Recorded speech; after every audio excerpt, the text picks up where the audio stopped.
Certi passage. Il était une fois un homme, aux bourses bien pleines, qui était follement épris d'une jeune et belle fille, de par-delà l'Oural. Chaque jour que Dieu faisait, il n'avait de cesse de la combler par tous les moyens possibles. Son imagination n'avait d'égal que son adoration dispendieuse. Depuis le jour béni de leur rencontre, ayant emprunté une voie aussi virtuelle que précipitée, il avait dans l'instant succombé à la superbe de la sublime. Son regard s'était immédiatement perdu le long de ses courbes vallonnées, pour ensuite se noyer dans l'azur artificiel et néanmoins profond de ses yeux lentillés. Pas ingrate pour un rouble, la jeunesse avait su témoigner reconnaissance à ce chevalier tombé du net, qu'elle couvrait de roucoulades tandis qu'il la couvait des yeux. Il s'était au cours du temps tissé une jolie relation, perlée çà et là de voyages, de bijoux et de sacs de marque. L'homme, quant à lui, recevait en cadeau quotidien la présence fraîche et douce de sa nouvelle moitié. Quand arrivait le 11e mois de l'année, que d'aucuns qualifient de morne et désolant, l'homme redoublait d'idées pour fêter dignement le nouvel anniversaire de leurs noces. Les festivités organisées semblaient d'année en année sur une voie exponentielle qui ravissait vivement la jeune épousée.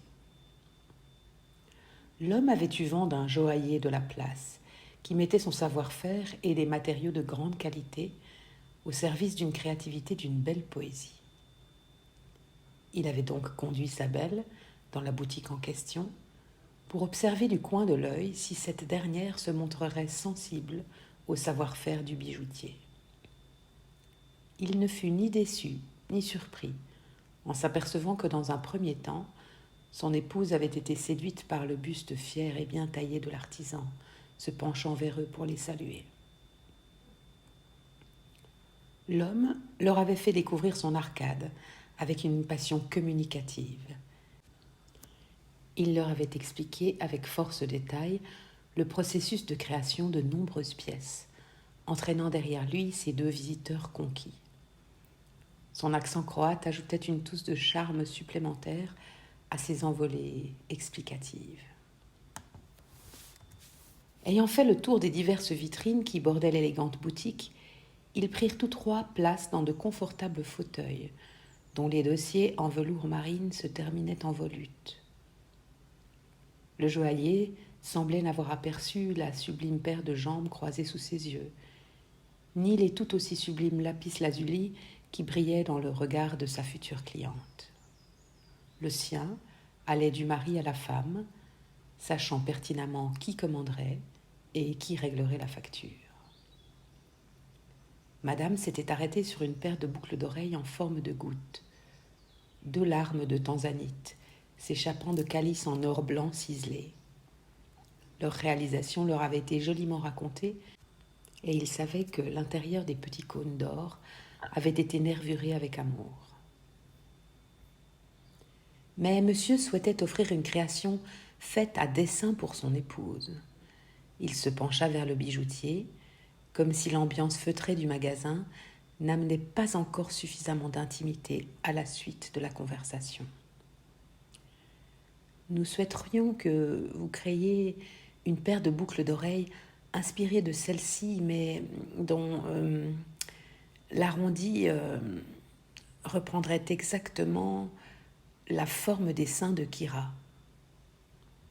Un moment de silence suivit la demande particulière de l'homme. 18 jours plus tard, Kira franchissait à nouveau le seuil de la joaillerie dans un chemisier blanc vaporeux et transparent, au bras de son généreux mari. Ils retrouvèrent l'artisan, qui avait donc accepté de satisfaire leur demande, dans le laboratoire adossé à la partie d'exposition où ils s'étaient vus précédemment.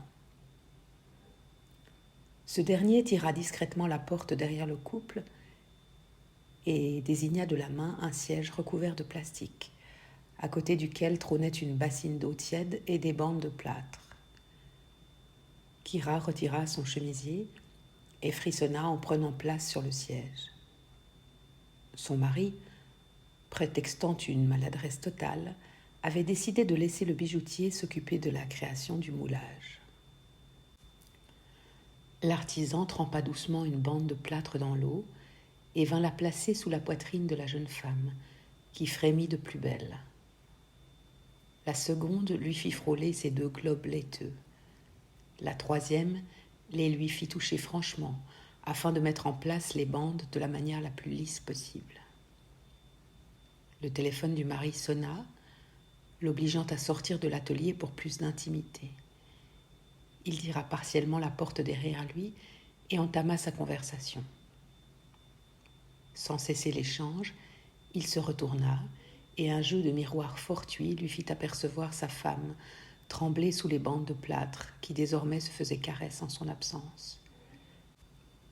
Les doigts habiles du sertisseur se promenaient sur les seins d'albâtre glissants d'une Kyra qui ne pouvait plus cacher son plaisir.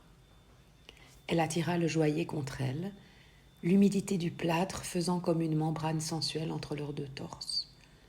Elle enroula ses 2 jambes autour de lui et l'attira tout contre elle, en plaquant sa main contre sa nuque. C'est alors que le mari revint, mais le bijoutier comprit immédiatement que son retour faisait partie de la suite de l'anniversaire. Il mit en marche le compresseur posé juste à sa droite pour couvrir la suite de leurs ébats. « C'est toi aussi mon cadeau », lui souffla Kyra à l'oreille, alors qu'un long gémissement venait se perdre dans le bruit de la machine.